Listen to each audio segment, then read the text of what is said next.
Oh, that is quite close, isn't it?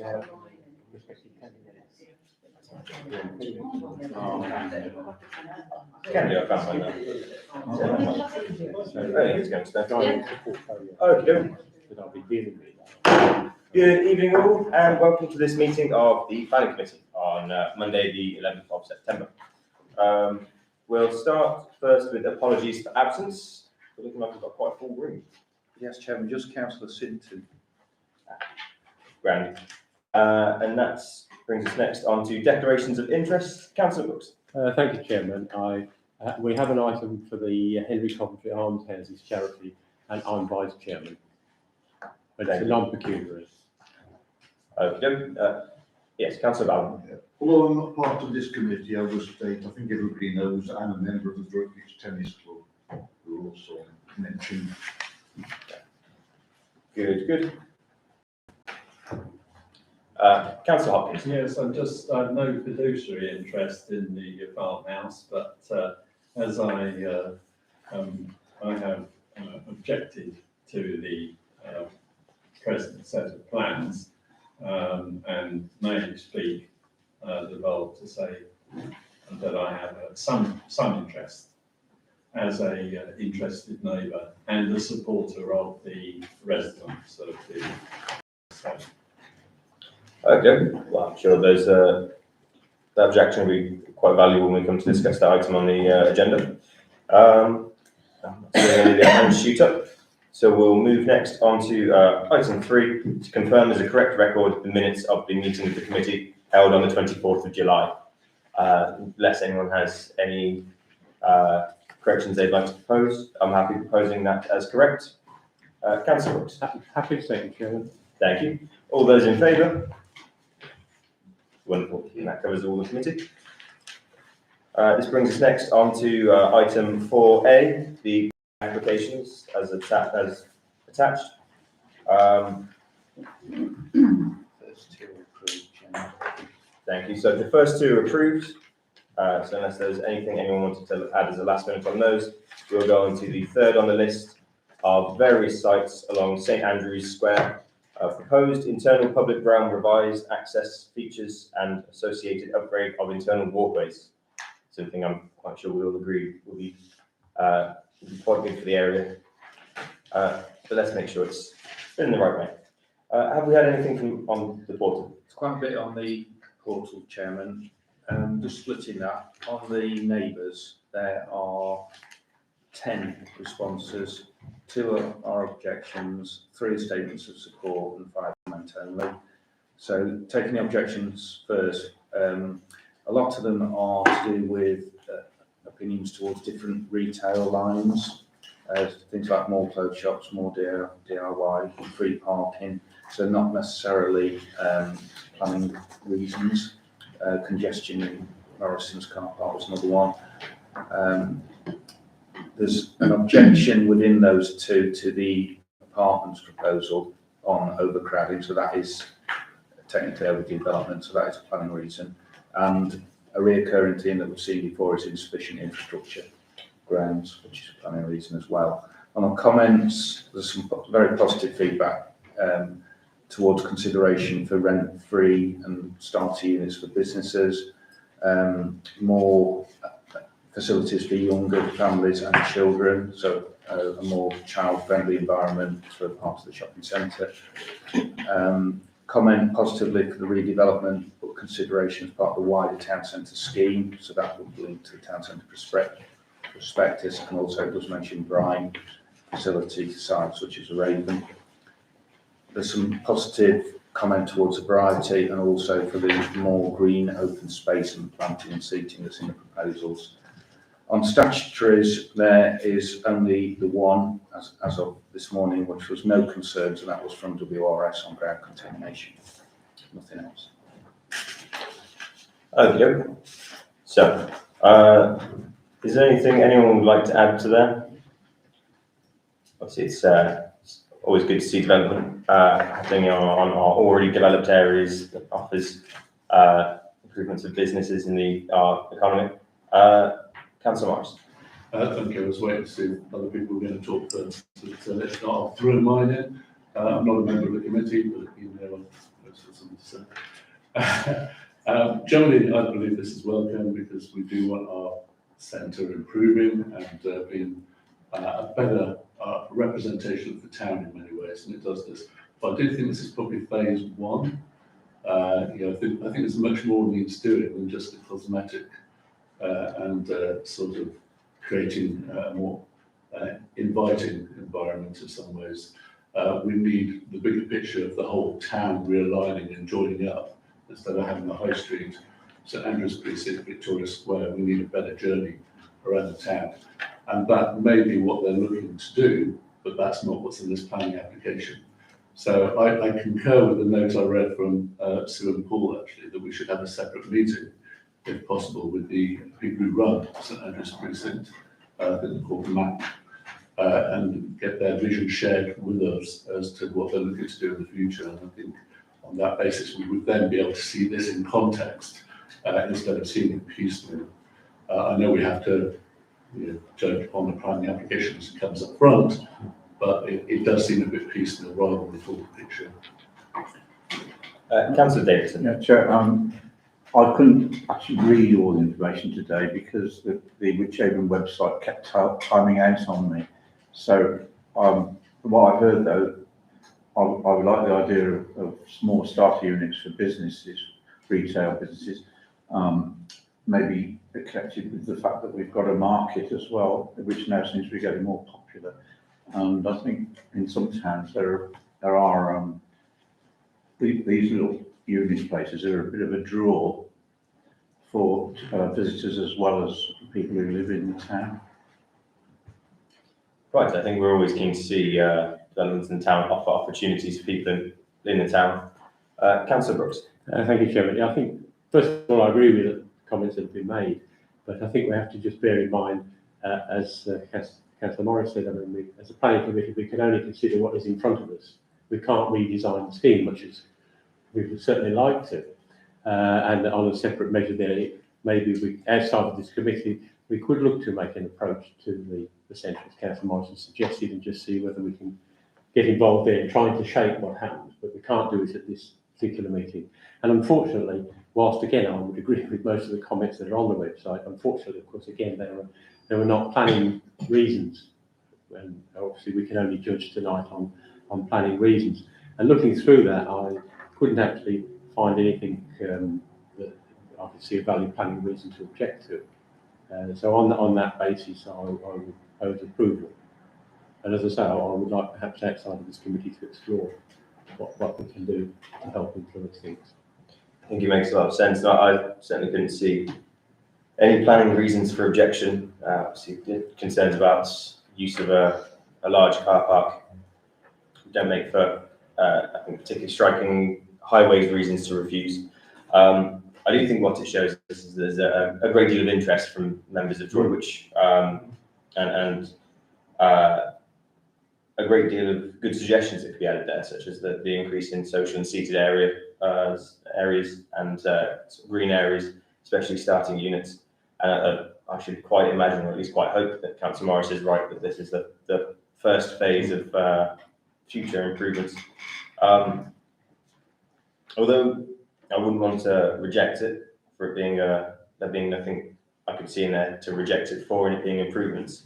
I would quite like to see more consultation with public and more consultation with partner bodies. I hadn't seen any consultation from MAP with Whithaven, although it being obviously just outside of my ward, but still a district councillor for Droitwich. I'm not sure if other district councillors in the room had seen any. But unless you know the reason why we couldn't, I would be quite interested in proposing that we recommend deferring, subject to inviting MAP to consult with ourselves, with Whithaven, perhaps with County Council, and possibly have a public consultation. See if there's a way that I agree with George. I feel that there's too much information to take on board to bring here. I don't feel that we can make an opinion at the moment because the information's not there, or we haven't got time to read through all that stuff. There is a difficulty with that, Chairman, because it was validated on 31st of July and it closed on the 7th, the consultation. So we can't ask for a deferment if it's already closed. Closed last Thursday. We possibly can get a comment put in, a response put in, but it has been consulted on for 5 weeks. But would we have had the chance to have said anything during that time? We wouldn't have, which I imagine is why it's been allowed to go beyond the usual consultation period for us to put in a comment. I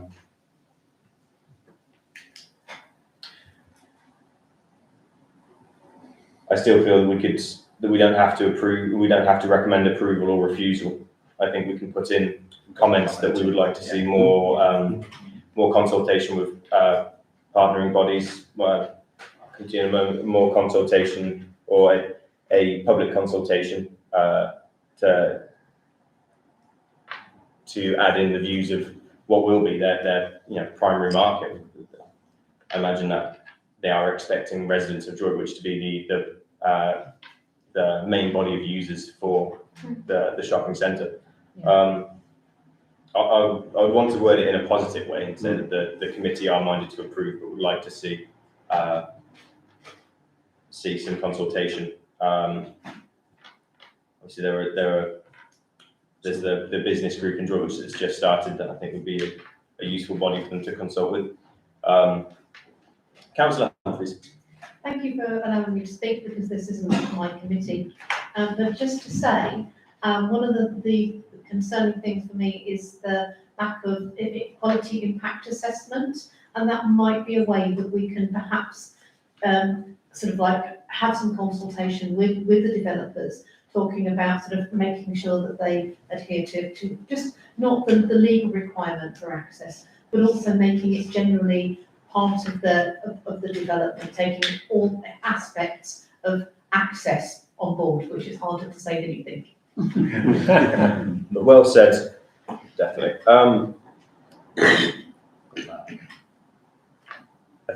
I don't recall seeing a waste management plan on there either, with quite an increase in housing above it.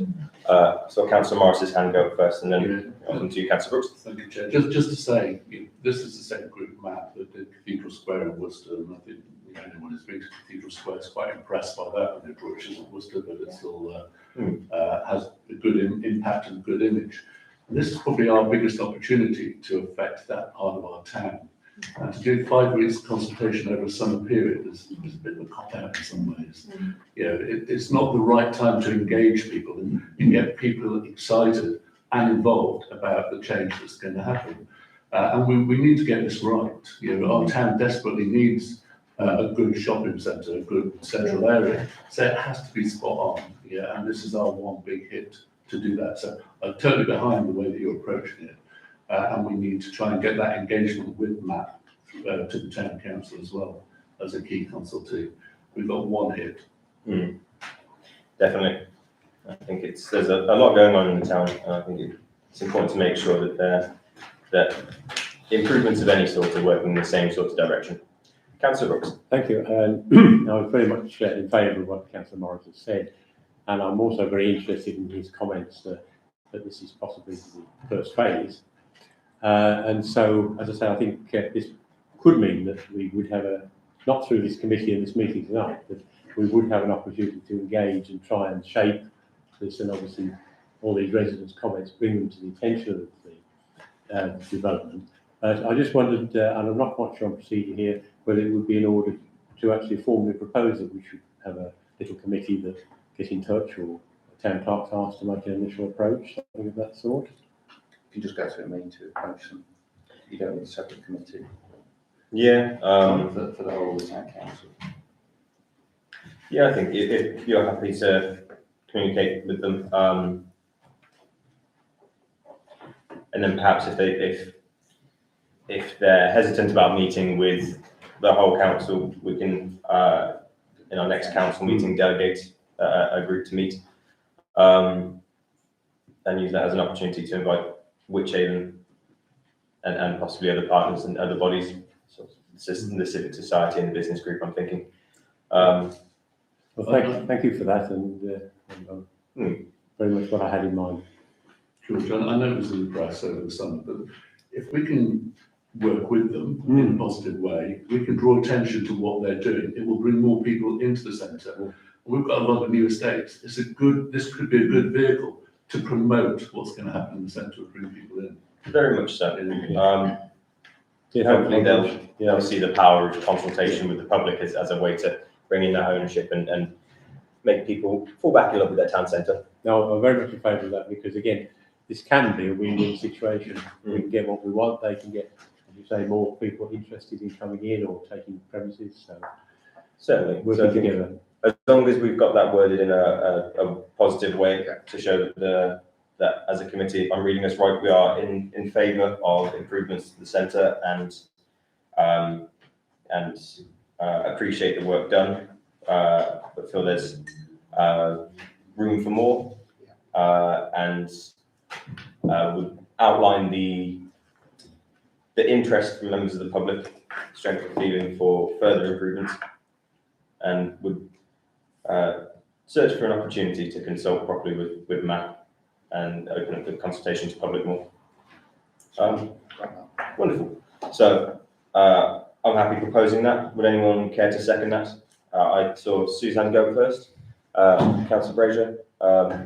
All those in favour? Thank you very much. Wonderful. And that brings us on to the next application, being the Droitwich Tennis Club for the install of LED floodlights and posts to court 5 and 6. Have we had anything on the portal for this one? There's just one response, Chairman. There's no statutory replies on this. Just one neighbour's comment. It is a comment only, but it is a concern about light impact from the floodlighting, and that's printed. Which I would quite assume would be the main concern to floodlighting, to be fair. We are concerned that the new floodlighting on these courts is directly in line with our property. Nearly all our windows are on the tennis court side and will directly face the lights. We are particularly concerned by the planned central floodlights. We have no cover at all from the right-hand side. Skip the line there. We have no cover at all other than a low hedge. If we look from our house, there is evergreen cover protecting us from the right-hand side, very little from the left. But the centre of our garden and 3 out of 4 of our bedrooms and our living room and conservatory will be totally and directly exposed to very intrusive bright lighting in the evening. We trust that our comments will be considered carefully. We will be seriously affected by the additional lit court, with no cover between us and it. The other lit courts have much less impacts on our neighbours and us because of tree cover. Yours sincerely, Philip and Jane Bowen. Would anyone like to make a comment on this? I saw Councillor Davidson's hand go up, and then Councillor Bowen. When I read it today, I couldn't see any mention of what hours this would be going on to. There's something on an application form where it says opening hours or something, but it was irrelevant. But I don't think it is relevant. It is relevant because the later it is, the more inconvenient it's going to be for the people who live in the house close by. Definitely so. By the sounds of it, there's lighting on some of the areas already. Councillor Bowen. Yeah, there are already 2 double courts that have been flooded for a long time now. I mean, there's only 4 double courts all told, 8 courts in total. The lighting always goes off at 10 o'clock at the moment. That's it goes off at 10 o'clock. They're not allowed to have it beyond 10 o'clock anyway. So I imagine this would be restricted the same way. Also, the lighting has got cowls over it, so that the light is concentrated on the tennis courts, isn't shining directly in anybody else's direction. There you go. I think that'd be part of the design. So, having been through before, I can't think I've seen them be glaringly difficult. Councillor Brooke. I just think maybe we just update on that, just saying like this cut-off time will be 10, probably would satisfy the neighbour, I imagine, because it's not like 11 midnight. So most people probably go to bed at 10ish, so it probably wouldn't be too restricting maybe from their point of view for a 10, just to confirm the time. And that's it. What, can I just? Of course, Councillor Pellers, and I'll come to you, Councillor Brooks. I'm just thinking if there are children involved though, 10 o'clock, that is late for a child, isn't it? Because children go to bed earlier. Because And unless they've got sorry. blackout blinds. I'm just saying, just Quite- adding that in. Quite an important consideration. I think it's quite a family inclined area. Councillor Brooks first, and then Councillor Davidson. Yeah, thank you, Chairman. And again, I think we can just put in a note that, as was mentioned, the cowl shielding, that due attention is paid to that, do everything possible to minimise light pollution. So we recommend that. Councillor Davidson. And they have said that they're not objecting to the existing lighting, just the new lighting.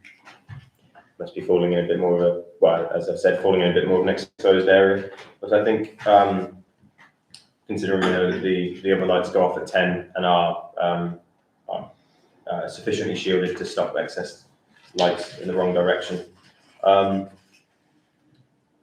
we will be happy with a recommendation for approval with comments of due care that effective shielding is designed into these as well. Can we ask that WRS also attend after the installation to ensure light levels are not excessive? I think that'd be, I believe WRS would be Yeah. the right body for that. If everyone's happy with that, could I have a seconder? Councillor Grady, all those in favour? Thank you. This brings us next on to item 4. No, that's 4. Item 5, toilets at the Lido Park. Provision of changing place, including extension of current facilities and a new tarmac path. So it's good to see our facilities in the town improving. I know that'll make those with a few more mobility challenges feel more welcome at the park. No responses at all on that. Good to hear. I imagine it wouldn't make a huge impact to the area, but just to the quality of life of those attending the park. Would anyone like to comment on this one? Councillor Brooke. Saying when you use those baby changes there, it's probably quite good with it, because as you walk straight through the door, if you're changing the child, they would get like a full-on vision of you changing the child, and it's a bit of a workaround for people to go to the cubicles in the men, so it would be quite a good way to move it for other users once you're changing. So it's baby changing facilities, not adult changing facilities. So still an important improvement to privacy. I had my head in the idea of for increased disabled facilities, but both still very appreciated in the area, I'm sure. If everyone's happy with this, I'm happy to propose we go for approval. Could I have a seconder? Councillor Brooks. Very happy to support. Wonderful. All those in favour? Thank you. Brings us next on to item 6. Yeah, I wasn't sure if we were going to have Stephen. This brings us on to item 6, properties 1 to 6 Willow Court, repair and alterations to Willow Court farmhouse to re-establish the building as 6 flats, their most recent use, reconstruction of 3 C20 single-storey extensions, landscaping to include new car parking, access point and electric charging. Can we have anything off the portal for this one? Yes, Chairman, there's 3 neighbours' responses, including Councillor Hopkins. They cover broadly vehicular access for emergency services, which is important, and there's a separate response from Hereford and Worcester Fire on that, and also provision of firefighting water. No provision for solar panels and some aspects of design materials that are being raised. On statutories, WRS, there's potential contaminated land on the site, so reporting responsibilities need what they call it's a remediation scheme for that, so that's fairly standard to request that. And then the flood risk assessment is satisfactory, but they've asked for flood mitigation measures that comply with the listed building regs, because it's full and listed building consent that's up the same. I imagine. The Hereford and Worcester Fire, they I've raised two issues, the turning circle and access for the vehicles, and also the water provision for firefighting.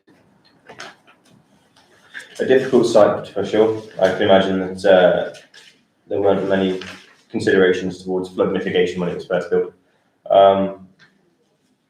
Knowing the area, I know that the area houses a lot of vulnerable people, so I think we need to pay extra care for turning circles and emergency vehicle access in that particular patch.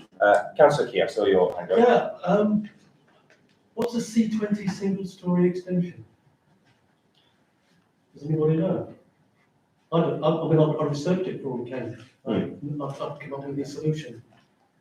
I don't know the exact definition of what makes it a C20. Maybe something to do with the listed building portion of it. They did say something about 1970s buildings being demolished, and that might be the bit that's going to be the single story, but I can't say more. But we're guessing, aren't we? Yeah. So you say you couldn't find any results on that while searching? Okay, That's the case officer. yeah, so we can have that. We can ask the case officer and have that back for the next meeting. Yes, the difficult site with the different extensions it's had over the years. So it's not more I've come across. Councillor Davidson. There was a comment that it is going to be social housing, is that correct? And that it will be purely electric, which is not always cost effective for people. I think you brought that up, didn't you, Rod? Yes, I did, and I think that's very valid, particularly as housing from 25 are going to all have the panels anyway, including in some cases houses that are extended. I mean, it's going to be quite a vicious thing, and it seems to me that you cannot expect people who are probably on a pension, particularly if that forces people to pay the exorbitant electric costs, even before the increases went up. And I think if you can't put the panels on the roof, you can put them in the ground. Yeah. There's enough ground to have a fenced-in area, which would provide subsidy in a sense from the sun. And we're not looking at just sun, because the new panels work on light. Yeah. So the generation of electricity could be throughout the whole year. And I think this is very valuable. And it will also show that this council and maybe platform actually are a little bit more revolutionary in their ideas in providing reformed living accommodation and conditions for the tenants. I know the people in the estate with electric are struggling, and I think, we should take that into account. So I hope that is taken seriously by Ridgehaven. They mentioned the fire situation. I was concerned about the emergency vehicles. I understand that the risk is not just to the house, the risk is also to Willow Court. And the other thing which hasn't come up is parking. The whole issue of parking for the residents is quite a big issue. The people in the green, the houses that in the road, they have garages, but they don't have a road in the front. It's a straight footpath. And you have now between 6 and 8 cars parking in Westwood Road, which is another issue, because not only the cars and the growth is creating a dangerous position for people from Parkway. And I know that because I came out of Parkway with some lunatic coming up the hill in a small car, and we nearly had a collision. And I've actually reported that, and hopefully, all they need to do in that case is move it back, put yellow lines and start the cars. I'm not against them parking because they haven't anywhere else to go, but it's unsafe at the moment. So I think the person's safety, the fire risk, and the problem with the turning circle for not only the fire brigade, the ambulances, the police, and so on, which will also overflow into the other road if they can't park. They've really got to look at this again, and I ask that we actually refuse those aspects and send it back for review. Because I made the same complaints before, and they simply sent the same plans in. I feel like we put in, when we recommended approval before, we had put in that we wanted to see the parking plans reconsidered. But as you say, they haven't done that, which doesn't show a very cooperative nature. It's a shame, as the overall project has been quite cooperative and well engaged so far. I think with the vulnerable nature of the people likely to be living in the building, but I don't think we can assume that. I don't think that sits in planning. But we do know that the vulnerable nature of the residents of Willow Court, people already living there, and that the importance of emergency vehicle access there.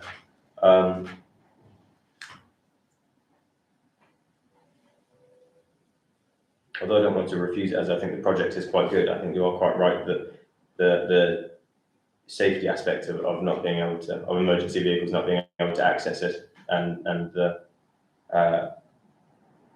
social tension of increasing parking issues in the area could be quite dangerous. Is there anything anyone else would like to comment? I think, Councillor Davidson. sorry, yeah, I think there was also an objection from Willow Court Limited. Or... Yeah, I think Councillor Hopkins is. Yeah, they're concerned Showing about us quite the well. damage. The first phase created a lot of damage because they brought large trucks delivering and trying to get into the entrance of the access. And they're concerned that there was a problem of consultation, which I know Richard's is well aware of. And they are concerned about that. They want to feel that they matter with this development, and therefore they want to have a much closer relationship and consultation with the council. One of the three objections is from the director of the court. Okay. It's worth reading. It's all three now. Make clear for. The company now. So the Director of Willow Courts says the fire service have a very valid point with not putting in a turning circle, room for them to work safely. It could not only put those buildings and lives at risk, but ours in Willow Court also. We do not have enough parking in this area. Many vehicles park along that section where the entrance road is proposed.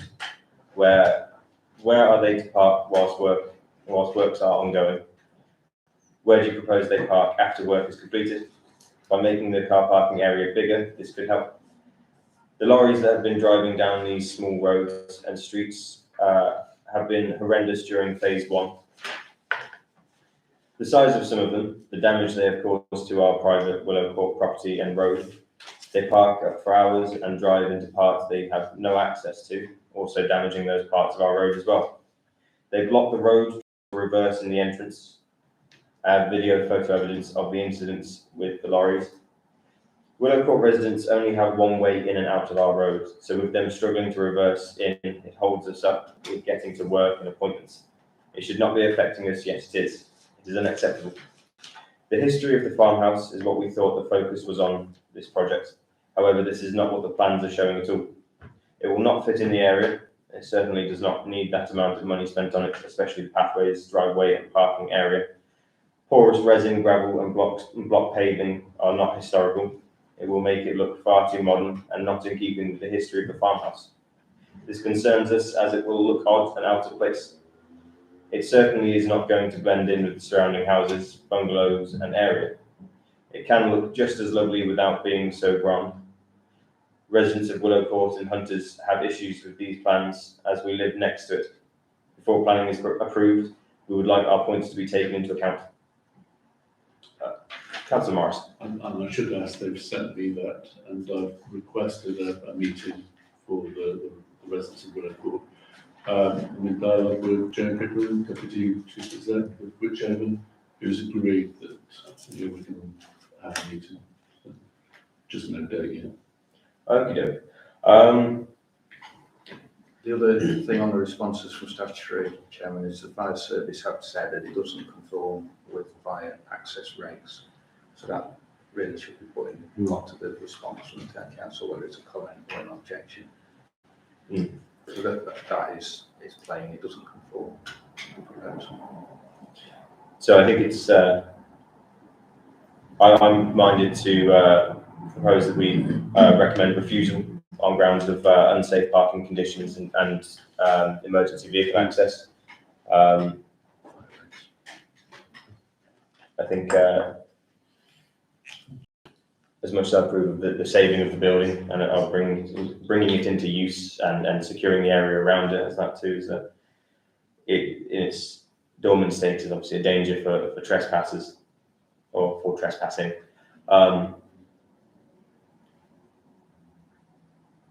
Trying to think if there's any other grounds that we want to refuse or any other grounds or comments that we want to add in there. Obviously, so we're recommending refusal on grounds of unsafe turning conditions and emergency vehicle access.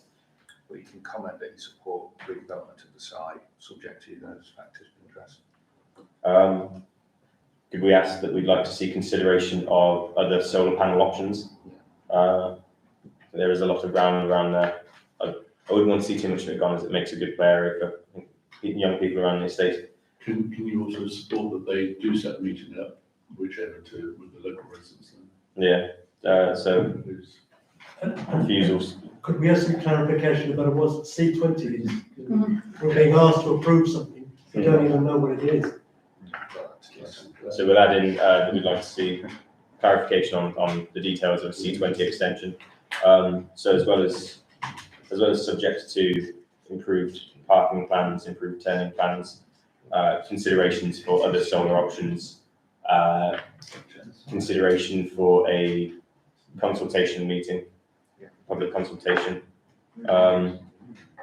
Was there something else in there?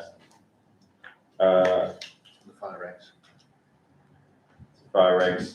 There's something else I feel like you mentioned, Rod, as well as the turning and the solar panels. Well, the effect is at the present time the car parking is overflowing into Westwood Road and creating a risk on the rise. Because it's an area that has known parking issues, could we ask for, and it's got a lot of space on site, could we ask to see a net increase in parking?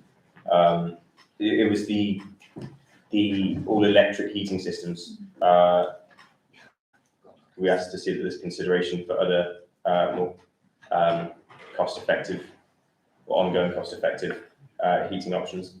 Councillor Brooks. If I may, just to clarify a point, C20, I now realise, of course, is an abbreviation for 20th century. Oh. So it's a listed building, and there are going to be 3 20th century extensions. Thank you, Councillor Brooks. Give clarification. We'll triple that one again.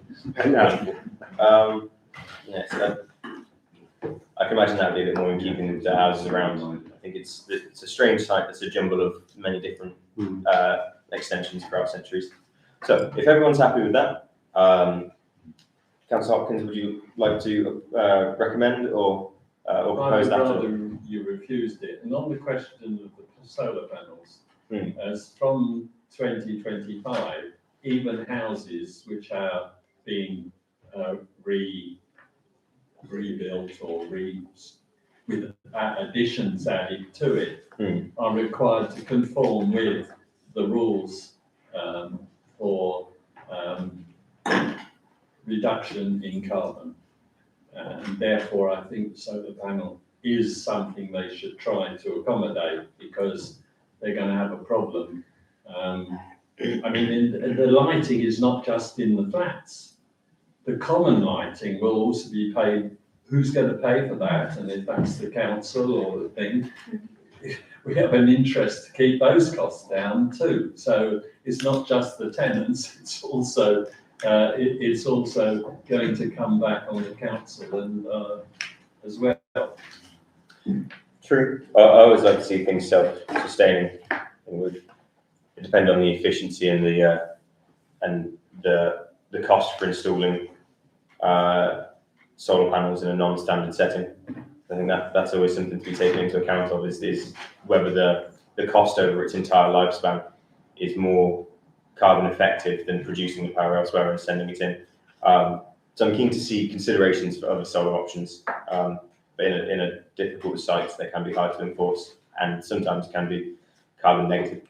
But I think your point, well, it's as we found here, the cost of solar panels on this building would have outweighed the savings over a 25-year span.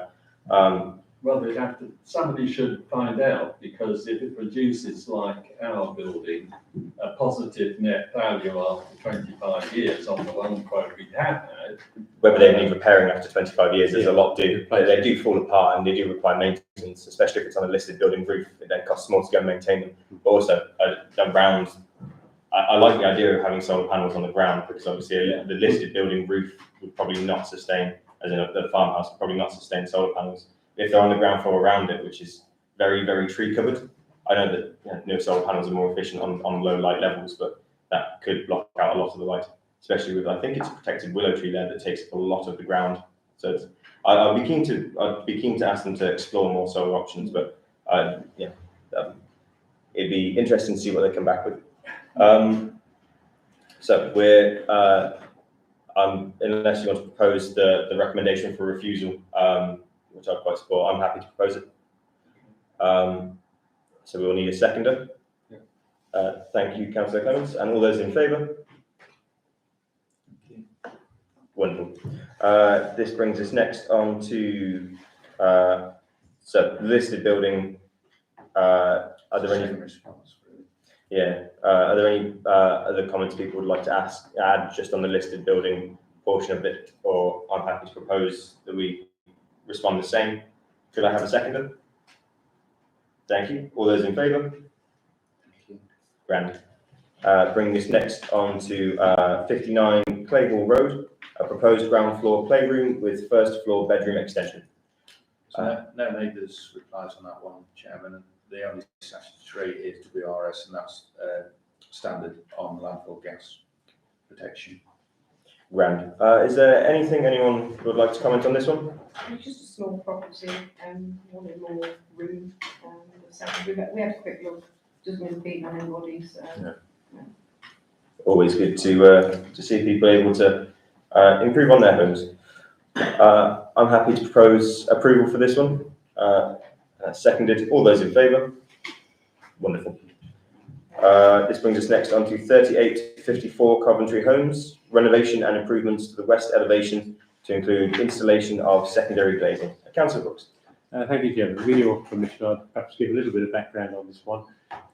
First of all, we're only seeing one application in the sense of the listed building application, because you notice the other ones you get the planning application and listed building. And the reason for that is there is no extension or anything else. This is purely to renovate the existing building, which dates back to 1688. And I'd just like to reassure the committee, first of all, a lot of specialist builders and lots of specialist techniques are involved here, such as lime mortar, which actually takes months to do, and breathable paint and so forth. But I would like, again, just to reassure the committee that all of this is being dealt with in very close working relationship with the Heritage Officer at Wychavon, who's made several site visits and recommended very much specialist companies in some cases, and certainly specialist materials and techniques. So obviously, I hope that you will feel that that's a thing we should be doing. So works that probably wouldn't need an application for planning if they weren't listed. I wonder how much we keep some of those skills and trades in business with renovations to these buildings. Well, I can assure you we do it with Comedy Charity. In fact, you may remember about a year ago, if you were driving down there, it was like scaffolding and sheeting put all the way along the front of that building that you see at the bottom there. And the reason for that is when you do lime mortar, you actually have to have hessian sacking hanging on this mortar, and it has to be wet, and this has to go on for about 6 months for the mortar to cure properly, otherwise it all just falls out again. So it's very, as you say, very specialist, and I'm certainly I'll keep a few specialist companies busy. But again, it's keeping part of our heritage preserved for the future. So, Bob, what part of the park zone is it? Is it inside? This section, because we did the front of the building on the road. Yeah, that's right. Well, this is, yes, the other side that's in the courtyard. It's in the courtyard. Yeah, So. and it had some it had been painted at some time with a modern paint which doesn't allow the building to breathe and so on. So again, we're taking all of that off, cleaning it all up, and then using again specialist paint. So there won't be any vehicles that will be parked in the hallway, or so all the contractors' vehicles will be parked inside. As they are always. Yeah, that's fine. But if I may, Chairman, just on a planning point of view, that even if there was, it wouldn't be a reason for refusal. No, No, I was that's just fine. asking the question. Oh no, fine. No. We're Always good now. good to know there's a plan for vehicles involved in works. Have we had anything on the portal from this one? There's nothing, Chairman, from neighbours and just WRS, which is no adverse comments. Okay. Has anyone got any issues with this one? I can't see anything I can take issue with. So I'd be happy to propose approval. Could I have a seconder? We'll go with Councillor Davidson. And all those in favour? Wonderful. Thank you. Now, make sure I'm on the right page next. This brings us on to the Heriots, internal refurbishment and alterations to existing sheltered housing scheme, including installation of misting fire suppression system to ground floor corridors, new external scooter store and formalised bin enclosure, alterations to existing windows and doors to provide improved access and smoke ventilation. It sounds like good works for the building that will keep it future-proof for its residents. Have we had anything on the portal for this one? So this one, Chairman, it's a full and also listed building. It's a following case, and there's no neighbours' responses at all, just 2 statutories, which are drainage, which is simply noted, and then everything was to fire rescue. They're happy with it, but they actually they just confirm on this and clarify that they assess it on occupancy after work's been done. But in principle, they're happy. Can't see any major issues with this. Is there anything anyone would like to comment on or object on? In that case, Well, I was going to just propose it because I think this is nice again to see some of our heritage being looked after. Yeah. By the way, when I was looking through the plans, I couldn't actually work out any external difference from the before and afters, but I don't know if I missed something there, but it certainly looked as though when it's done, you won't really see anything of any consequence change. well, that probably makes it a bit easier. I imagine it's something to do with the doors and windows. Or unless it is just for the external scooter store to formalise bin enclosure. Could I ask that you propose that we take this and the listed building together? Happy. And that way it just saves us a bit of a vote in a minute. In which case I'll be happy to second. Could we have all those in favour? And that covers the listed building part of this application as well. Brings us on to the last of this schedule, being 44 Hanbury Road, for the demolition of a garage outbuildings and erection of a detached dwelling. Can we have anything from the portal on this one? Yes, Chairman, there's only really the Canals and Rivers Trust that have responded with no comment to make, is their response. The only thing I'd say on this one is it was the 31st of August and it's valid until the 5th of October. That's it. Plenty of time left on this one.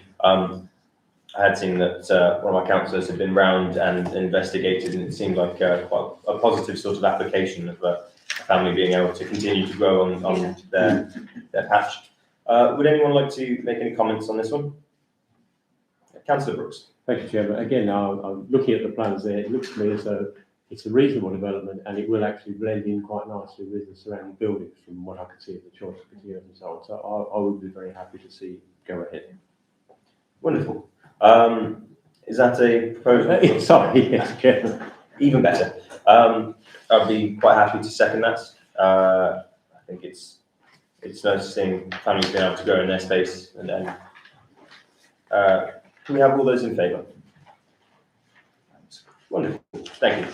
And before we move on to the next item, I'd just like to say thank you to Councillor Fraser for some of the work you've done before this, researching some of the properties and visiting. And there was Paul as well. Yeah. Apologies there. I thought it was excellent work, excellent reading.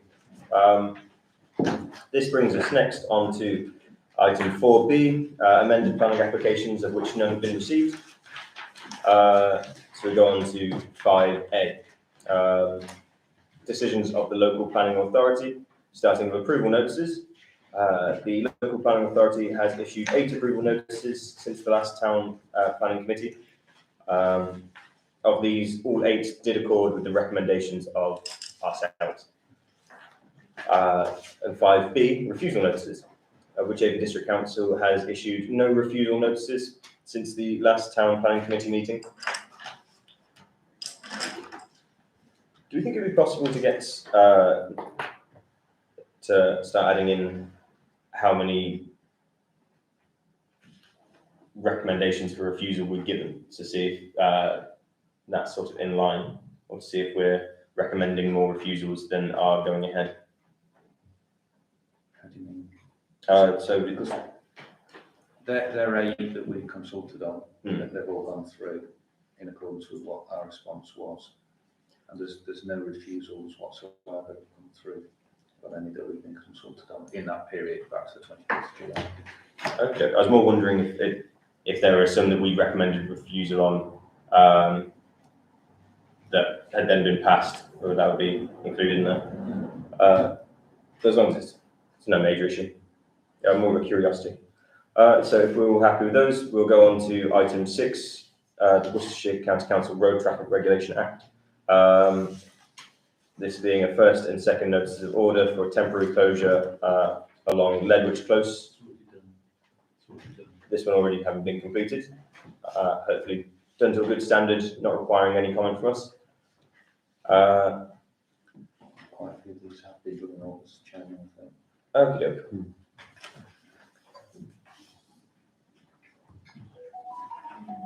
So unless there are any that people would like to make a specific comment on, I think I'm quite happy to take these as read on block, all being just for information. Councillor Davidson. Yeah, regarding the Bourne Close. Which item? Yeah, item 10. Item 10, thank you. Which is for safety reasons, makes sense. But I'm aware that some of the businesses there are experiencing more and more parking issues. I believe that since a few more directors have opened there, it's even busier. Up until now, a lot of the staff have been arriving early to just park there to stop other people parking there. So their clients and businesses, the people using their businesses can park.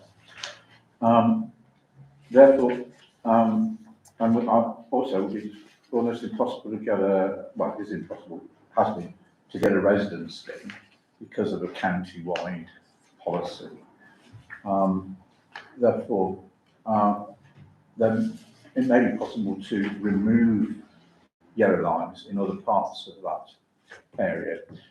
I believe some of them date back to the time when it was a main road out of town, Holmesley Street, Holmesley Road, and the Station Street was a main route to the station. I did mention this to County Highways, but they said that they can only really talk to a county council about it. But I'd be quite happy to walk around with the county council and the Smeaton Highway and just say, do you really need these yellow lines now? That's all we could set that up. Sounds quite wise. So it's good to make sure that whenever we're restricting something, we are reviewing whether the restriction is still necessary. I think we're quite happy meeting with Councillor Morris separately. We'll set that up separately. Grand. But in relation to this one, this is a police recommendation, so. So otherwise supported it. Sounds good. It's always, I should imagine the police are often quite expert in safety matters. Wonderful. So we're all happy taking those as read. That brings this meeting to a close. Thank you all for attending.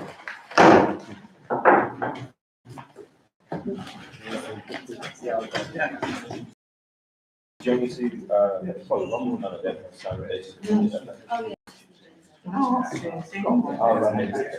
Yeah. Raise the hand and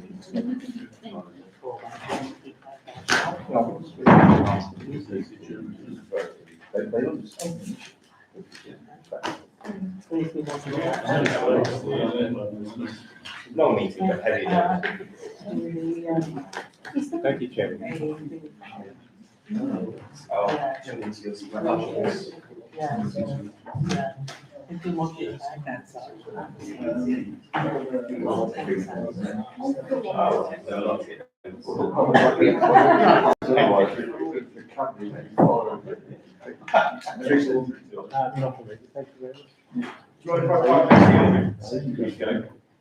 want to park next to you? No, I'm scooting. Oh, are you shooting up or just scooting over? Yeah. Yeah. Shooting off or scooting in. The two main options.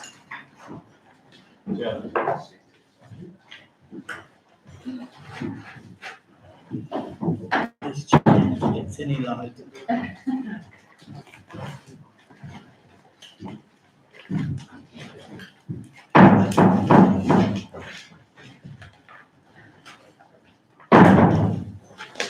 Right, good evening all. Let's just get on with this. Apologies for absence. Yes, Chairman, Councillor Simpson. Thank you. Declarations of interest. Yes, Councillor Humphreys. Just to reaffirm that I have an interest in the item regarding the D-Day celebrations, and I'm chair of the Droitwich branch of the Royal Student. Thank you for that. Anybody else? Yes, Possibly, Councillor. I should declare an interest on the community public access defibrillators, working with the charity, both Chiltern Barn, and I think that might be one of the ones that they're asking us to consider. Okay, thank you. There's a lot to go through here, and a lot of it is for information only. So you'll have to excuse me if I hand over to Mark a lot, if that's all right with you. Yeah. Thank you very much. Right, item 3, to confirm as a correct record of the minutes of the meeting of the committee held on the 3rd of July 2023. Any comments on these?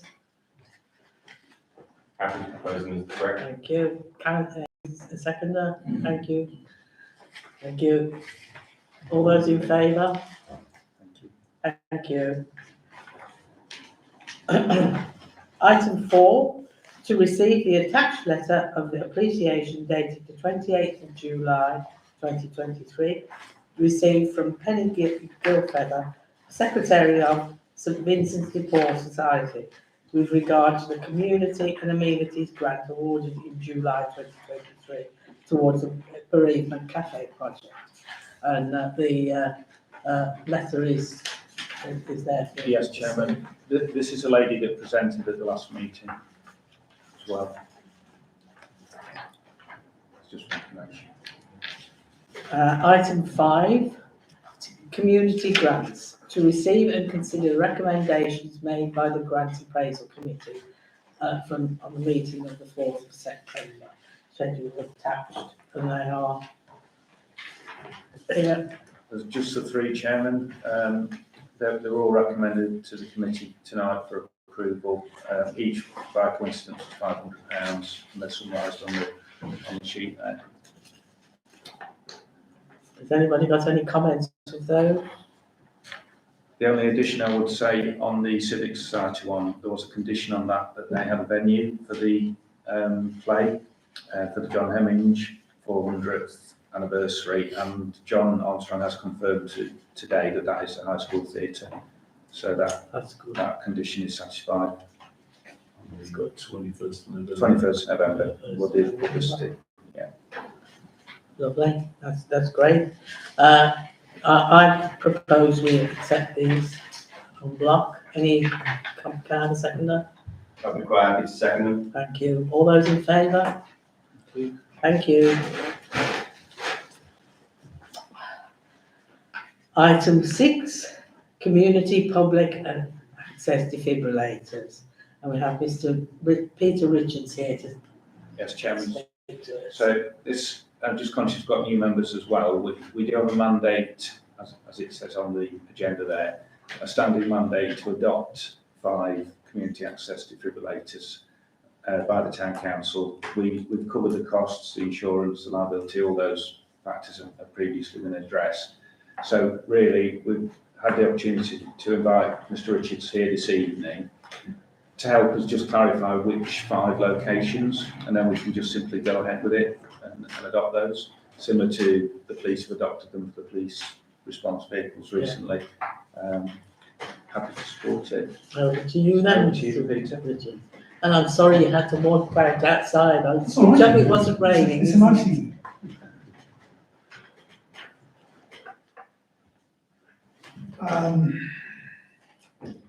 There's a number of things happened in the last couple of years that have totally blown my budget out of the water. Firstly, the cost of consumables went up 50% this year. That used to be £48 then was 72. Secondly, we've given 25 to West Mercia Police, 5 given to the Droitwich response vehicles. And they were very pleased to receive them, but they said they had no budget to maintain them. Thank you very much, police. And at the end of the day, I have a number of rather serious conditions that sooner or later someone's going to kill me over, and I'm trying to get to secure the charity for the future to make sure that all the defibrillators are sponsored by somebody. So when the day comes that I'm not around, at least they will carry on and be a facility for the town. Most of the defibrillators I've got covered. I believe most of the ones that are community public access defibrillators, I will get covered from commercial sponsorship over the course of whenever. I'll just keep knocking on people's doors until Amazon or the dairy or whoever decides to adopt one. The problem I've got, and the awkward one, is the police ones that you just mentioned, because they're not visible. We can't stick a sign on the side of a police car saying the defibrillator in this car is sponsored by whomever. It probably wouldn't work. So I'm wondering if you councillors would consider it, would you consider sponsoring the 5 that the police have got in Droitwich?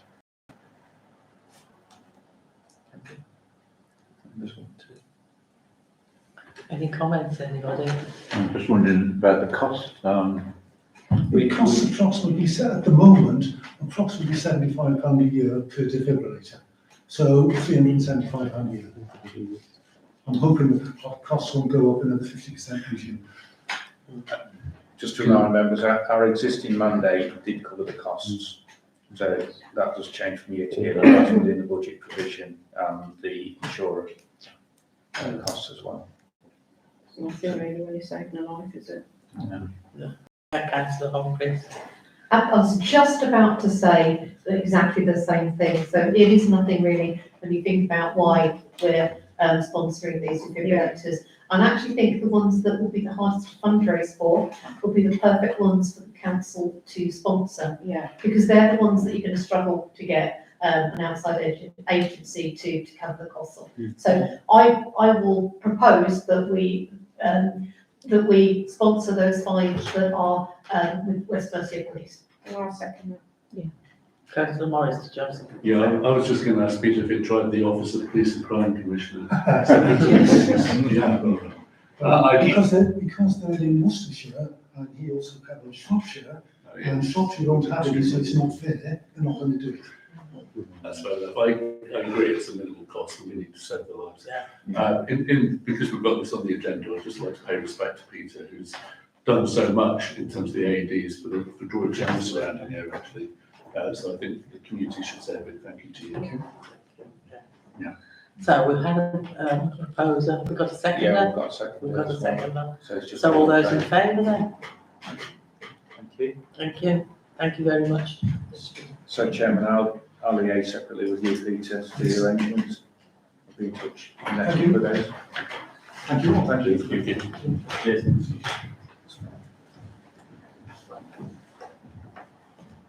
I'm presuming that'll be Parks. Please. In their response, so that's still the same. Yeah. Right, item number 7, West Midlands Mayor Weekend event. That was the picnic in the park, which happened yesterday, didn't it? I was getting wet outside the caravan, so I presume you didn't all get wet at the park. It was excellent, really was. Good, good. It's good. A lot of people there. If anything, the migraine at the start was quite refreshing after the days of heat we had. So I think we should thank Ian, Katie and Mark. Yes, for the thank you, office. Mark. Thank you very much for all the hard work you put in on that one. Item number 8, John Hemming's 400th anniversary, 25th or the 21st? 25th. 25th Yeah. of November 2023. Pursuant to the minute reference 97 of the Community and Amenities meeting that took place on the 3rd of July 2023. Arrangements are as follows. I can summarise those, Chairman. So the 25th of November is the actual 400th anniversary of the baptism date at St Peter's Church. So that is quite a coincidence, but it is also helpful because it means that we can do a formal ceremony at St Peter's with a plaque that we previously resolved to support on the Christmas light switch on day earlier in the afternoon, and then also feature part of it with the entertainment for the switch on itself later in the afternoon here in the town centre on the 25th. The 21st of November is the date that John Armstrong has arranged with a Malvern theatre company called the Melting Pot, which we're supporting with a grant to do a performance at the high school, and he's doing sort of a medley of Shakespeare's first folio plays, which is the intention, I think, but the publicity will come out on that. The other parts here, so part A was the plaque, just to say that with the church, we've got permission, that's all going ahead, we've got the inscription, we've just got to get the plaque finalised in the next week or two. Part B is the exhibition. The first day of the exhibition is today, so there's an exhibition in the Heritage Centre which has a full copy of the first folio document. It's quite a massive, large parchment document, but people can actually go and look at that. They've got gloves for people to look through it, so it is getting some interest. And because it's such a big thing for the town and the Heritage Connection, we're running it quite a long time, the 11th of September to the 18th of November. Becky and Catherine have done a lot of work on that. And then part C was the Christmas lights switch on, which we've just spoken about. So overall, there's quite a lot going on for that 400th year. Yeah. I was reading about John Hemming. Did you know he married a 16-year-old widow and then went on to have 14 children with her? It may have been more, but only 14 were actually registered. How old was he when he married her? I don't know that one. Different age. If I may, Chairman, just a little bit more information for your committee. John Armstrong has actually obtained a copy of the will of Hemming. But of course it's in legalese and Old English and unreadable, but unfortunately I've managed to track somebody down who put that into modern English for us, so hopefully we'll have that copy and the translation to put on display at some point. Chair, could I ask for some clarification? as to whether it's Hemming. Well, I- Because he spelled his name in two different ways, and we got a lot of Hemmings in Droitwich who, one of them switch on the lights. We've actually got John Armstrong's son, Ross Armstrong, who's a Oh, right. Shakespearean actor, to turn on the lights with the mayor. But in answer to the question, I don't think anybody knows. There's two or three different ways of. Well, one of these experts on Middle English. So, don't be careful, you might get a claim on the bill. In fact, John Armstrong's talk that he gave, which is well worth, I'm not quite sure he's doing it for the Civic Society as well, but well worth going to if you haven't been to one of the History Society. But he did explain again that as English was written in those days, people just sort of wrote things phonetically, so there is no apparently definition of exactly how it's to be spelled.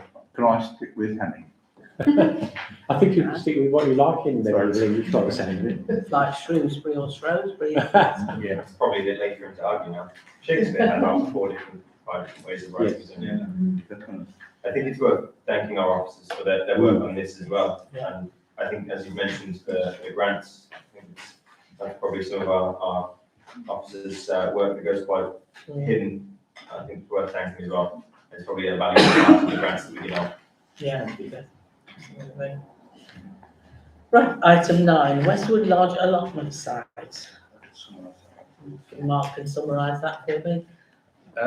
There's a few things to do with Westwood Lodge allotments that have happened through July and August. It's really just a summary of those. The first was we had this lightning strike which took a tree out, but it was a chain of events. It took all the power out in the west part of the town for 3 or 4 days actually. We had standby generators on site. It caused a lot of trouble really. The fire attended because the cables all caught fire. Just freak of nature situation, but the chain reaction was we had a lot of unauthorised access, people stealing from sheds as it had happened. So that was just to summarise that, but the outturn of that is quite positive because Katie and myself met with the Rural Dedicated Crime Officer from West Mercia Police. He's not part of the SNT, Droitwich. He's based in Tewkesbury, but he will look after and cover our allotment sites. So he covers farms, industrial, semi-rural locations. And I've registered for smart water kits. So I've got one for each of the 4 allotment sites as of last week. So if our tenants wish to mark their property and sheds and things with this, it does work really well, and it does help them retrieve and apprehend stolen property. For the example he gave us is if they stop people perhaps in a van and they've got lots of equipment in them, they check to see if it's marked as to the origin, whether it's bona fide or not. They also proactively visit car boot sales, farm sales, things like that to check. They scan equipment to make sure. So we are proactively trying to encourage our allotment tenants to mark any equipment. So it doesn't have to be power tools, it can be any equipment they've got. But it was quite unprecedented, the number of break-ins we had at Westwood. I think on the first evening there was 20 or 30 sheds that were gone through. So it does cause a lot of distress. And it was purely that the perimeter fence and gates were breached by this tree. Yeah. So there is a good outcome with that, and we're hoping a proactive approach by registering as a town council with this from the police. In the past where we've offered it, people have been quite reluctant to do it, but now we're making it simpler really by saying, here's the kit, mark your things and give it back to us. So that was one. We've got a follow-up regarding the communal shed that belongs to the Allotment Association. That is still not resolved, but we have got some progress on that, but we do need to address that because it is structurally unsafe at the moment. We're looking for the Allotment Association to come back to us as to how that can be resolved quickly. And then a really good success story at the end there, part D, was we let a half plot to the high school for the inclusion department through Paul Buckle that we worked with the cabin. Councillor Morris introduced him a couple of weeks ago. He's more than enthusiastic with the group, and I think it will help with the inclusion curriculum, but it will also help with green and habitat and pollinators and all these prominent themes. So it's something that we want to do as a council to support them. So again, just for reporting really. Okay.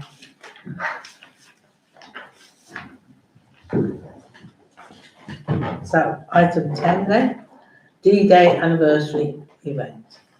D-Day 80th anniversary event. Pursuant to the minute reference on 48/2023/24 of the Community and Amenities meeting on the 12th of June, minutes reference 94 of the meeting of the 3rd of July 2023, and registration has been submitted on the 14th of August for the town to be part of the official pageantry office anniversary arrangements. Would you like to go into more detail? Yes, thank you. For those members that can remember, we did something very similar to this for the Lake Queen's Jubilee, June 2022. It's when we had a beacon at Dobber Hill. So the pageantry office part, which is part of the palace, they're running a very similar arrangement. So it will be a beacon trail. Just by coincidence as well, and they featured it in the big pack. I think all members have that. It's about 80 pages, but there's a lot of historical information in for D-Day, of course. But by coincidence, it's National Fish and Chip Day on the same day, 6th of June next year. So it's provisional thoughts really, and I guess we'll bring this back to the CNA committee in January and March next year. But we thought the formal part is the actual beacon trail, as with places in the country. I think with the Queen's one, you could see 4 beacons on the horizon in different locations from Dodder Hill, and that was lit.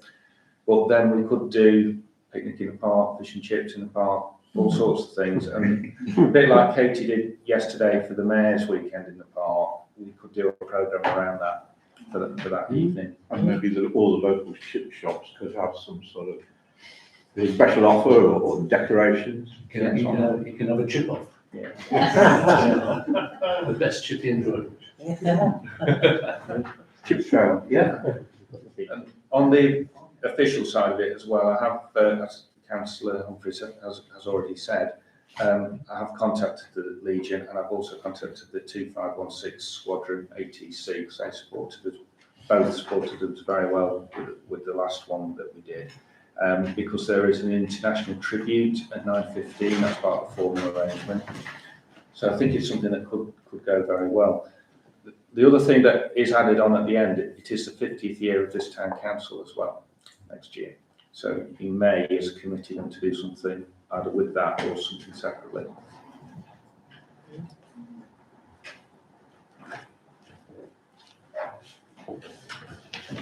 Any comments? Yes. I was just wondering what day of the week it is.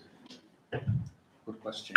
Well, I'm just thinking, if we're going to do something in the park. Councillor Humphreys, go. I cannot, that's a Thursday, because we discussed this last week at the Obvious committee meeting, and we will be planning to do something during the day by the War Memorial, so we will be there at some point. We haven't phoned up any sort of like arrangements yet, but there will be something happening from Obvious.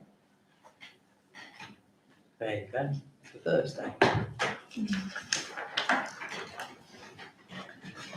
Right, item 11 then, public arts murals, Ombersley Way and Briar Mill underpasses.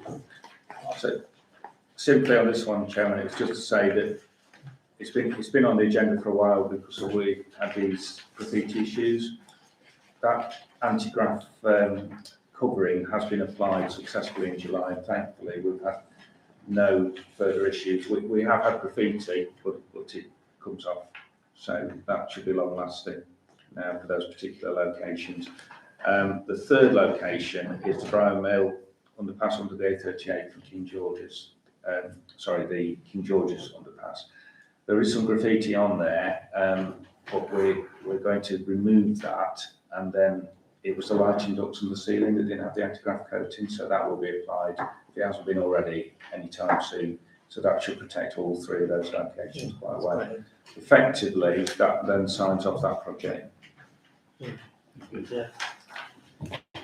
Any comments on that? Nope. Right. So item 12 then, Holocaust Memorial Day, 27th of January 2024. Would Mark like to Yes, Chairman, thank you. So tell us more? it was the June meeting, not the July one. I think Councillor Humphreys did propose, and it was resolved that we did support the Holocaust Memorial next January with an event. Councillor Humphreys can't take the lead on that now, which is part of the resolution, but that said, as a town council, we are committed to doing it. So it was just to update on that position, that I believe it's the 27th of January next year, which is Friday. If I could just ask Councillor Humphreys if she has any update on any arrangements that were made, and then obviously we can take those over going Absolutely. forward. Yeah, so I've done a little bit of digging. We do have a provisional booking at the Norbury Theatre for the Friday, the 26th. The Saturday, the 27th, is the official day, but I was concerned about the sort of like that it being on the Sabbath day, and then not including the Jewish community, and also more difficult for schools if they wanted to attend as well. So I provisionally booked the 26th. I have tried to ascertain whether any approach has been made to a potential speaker, which was being done by the member of the public that raised that initially with Councillor Alan Humphreys back at the start of the year. They said they would contact a potential speaker they knew of. As far as I'm aware, from what I can find out, nothing has been done, but I can't get a straight yes or no answer, so I'm assuming it's a no. So we do need to look at a speaker for the event. In the case that we can't get a speaker, the Holocaust Memorial Day website have some excellent videos from survivors of the Holocaust and other genocides throughout history. So we can use that, and the Norbury Theatre is an ideal location to use some of those videos, as we can have those projected onto the screen.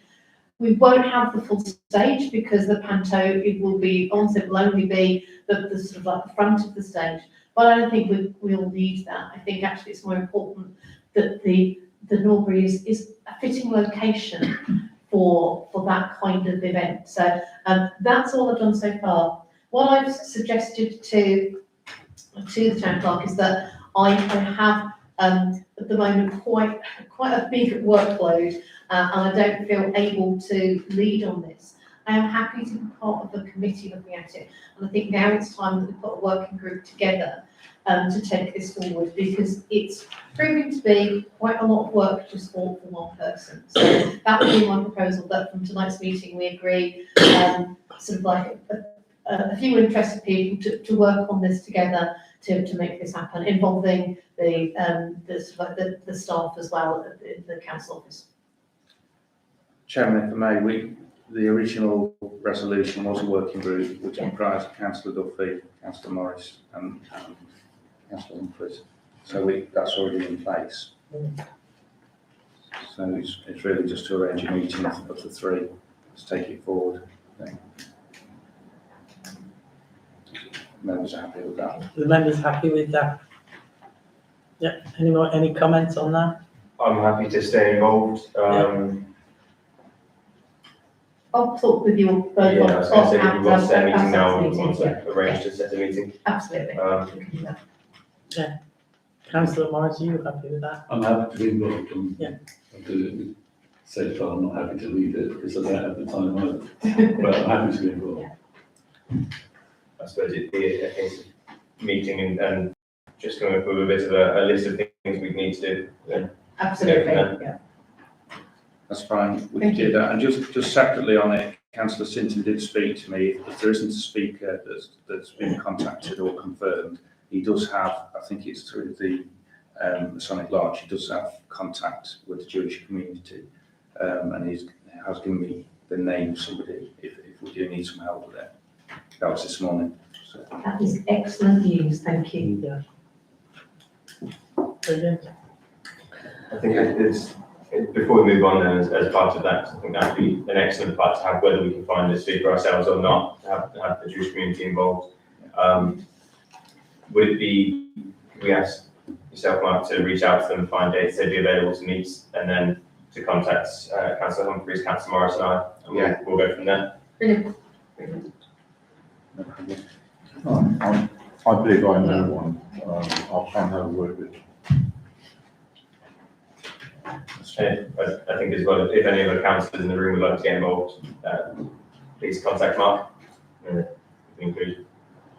Absolutely. Okay, yeah. Thank you very much, everyone. Item 13 then, Droitwich Spa Community Hall room hire. Again, Chairman, this was a follow-on from a previous meeting in June or July. Katie's done a lot of work on this. We upgraded to the Scribe system, which allows us to do automated bookings online, and there is a fail-safe option that we don't get double bookings or anything like that. So it's a real step forward, and we are going to review income and expenditure to budget for the year at the midpoint, which is through Resources Committee. That'll be on the 9th of October. And you will see from that the community hall bookings are going really, really well, which is great for the supplementary income. And it just gives us assurance really that investment in the Scribe system to automate these things was definitely worthwhile. Further to that, you will have noticed outside the community hall and outside this building there are banners advertising the bookings and the link where to go to for it. Could I ask, being quite involved in Shorts and Barn and Westlands Community Hall, if after a set time of it being in place, whether it be possible to write a short report just on sort of how successful it's been, any issues, and the cost. So I feel it would be very helpful to be able to bring it to other community halls. Yeah. I think managing bookings often takes quite a toll on volunteers. Potentially 6 months in. So it's about November time. Yeah. That'd be perfect. Thank you. Any other comment? No? Okay, item 14 then, Friday weekly charter market. To consider the arrangements, to review the process and forward plans for the market arrangements in keeping with the resurrection of the operation from April 2023 and a 6 months update. So on this one, Chairman, under Part A, we resurrected the market. It seems to be going really well. I think the operators are pleased from the 13th of April. So as the summer's been favourable for them, we did build into the contract that we would review matters around 6 months. We don't necessarily have to do that within 6 months, but it would be good to review around the time December, January, in time for precept and budget setting. Because at the moment it is, as part of the start-up, it is fee-free, so we're not actually getting any supplementary income, which I think was right, because it's come from standstill for probably 3 or 4 years, post-COVID, all those factors, to give them a really good start. And then any income that we, as a committee, felt was appropriate, that can be factored in to supplementary income for the next municipal period, which would kick in from the 1st of April. So I spoke to David, the operator, last week, and I said, we are mindful to have the review meeting to make sure they're happy, we're happy, and then formalise the next stage. And I would propose or suggest that that is done around early December. Yeah.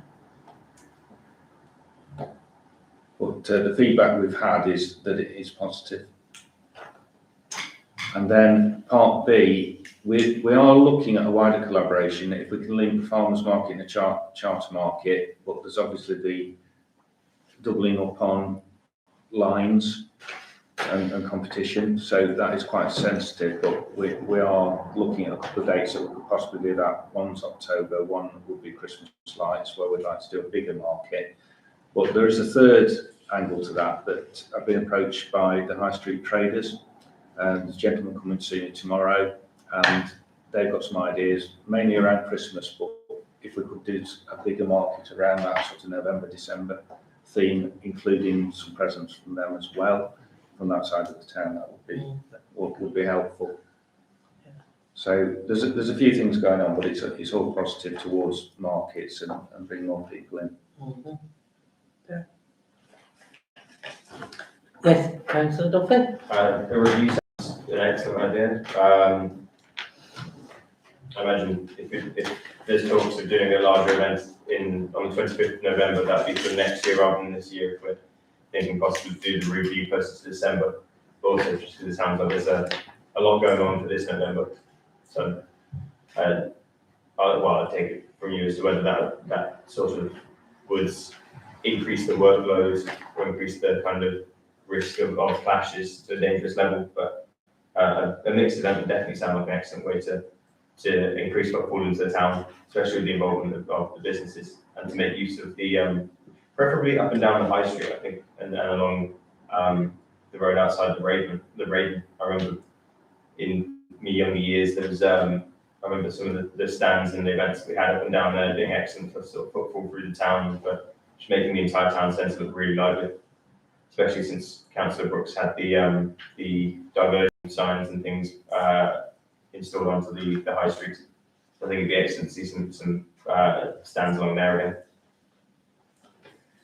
Don't you just love it when the youngest one in the room says, my younger years?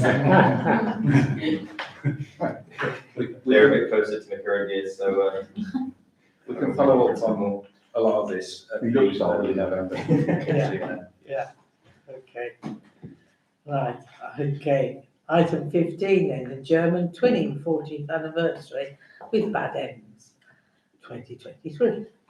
So, Chairman, thank you. This is the 2023 year, the 40th anniversary with the twinning arrangement with Bad Ends. Members will probably see Councillor Mrs. Fellows down there in the paper for a pre-flag raising photograph last Wednesday. So the actual flag raising ceremony for this special anniversary flag is this Saturday morning at 11 o'clock. So it'll be a short flag raising outside. It's a banner flag that's been made specially and donated to the German twinners from Bad Ends. And then there is a civic delegation from Bad Ends, but they're visiting next May. But we would like to fly this anniversary flag for a few weeks.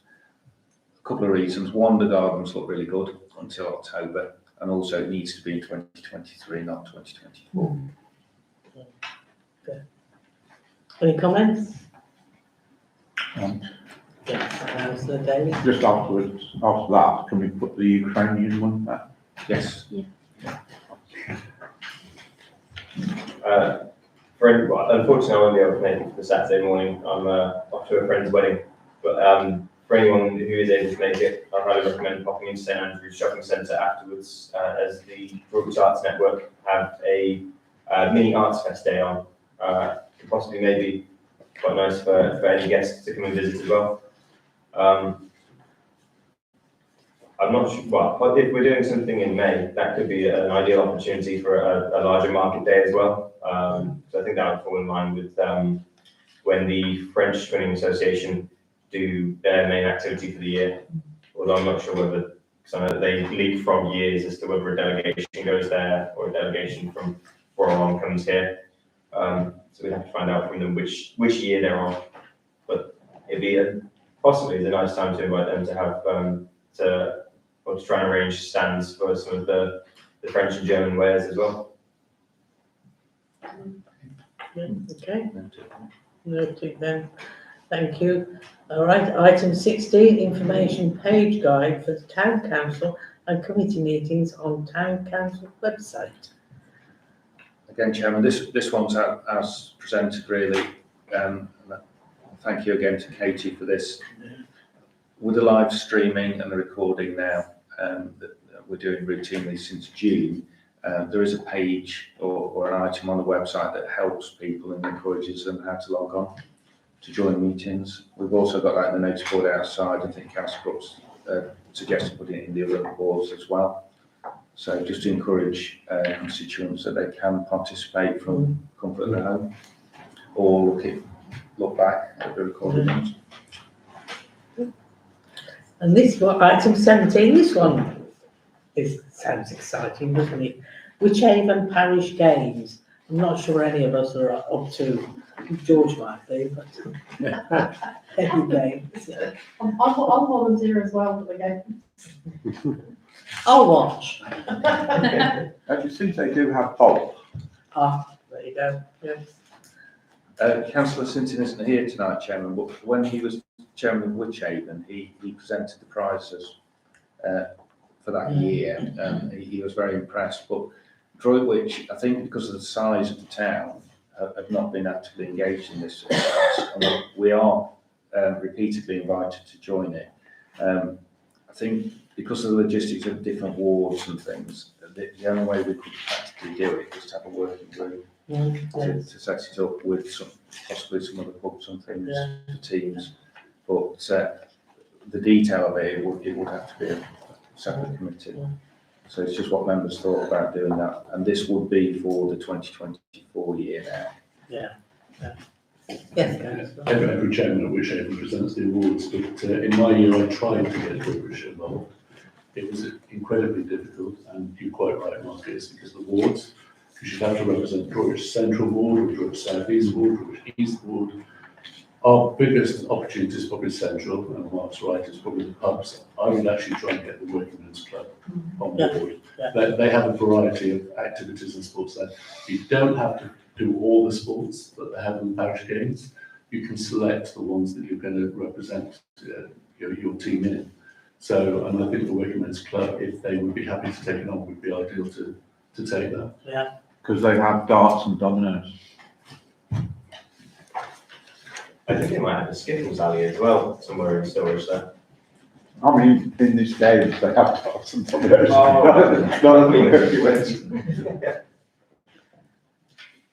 Yeah, so, right, so really we want to get So you could have a delegation, Chairman, for that, and maybe start small, and then if it's a success, expand it. Yeah, well, I'm happy to be with them. So if anyone wants to join me? I'd be happy to join. I've worked with workies. I think I just need a trip to the pubs and the Working Men's Club. That's really Well, I'm quite happy with that. There's probably the full council. You decide on the date and we'll come for a pint. Okay, so are we proposing that? So Yeah. yourself, Chairman, George, Yeah. any other councillors? Any other councillors interested? I'll come to the pubs. I'm not good. And Eric will have to come because he's got the wallet. Oh, you've got another drink. Okay.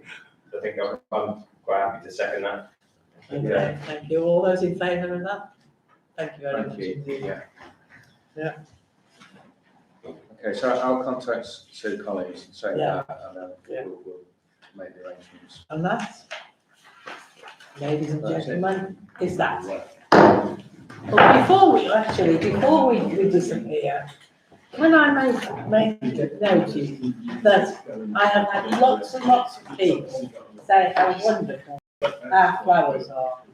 And can we thank our Here.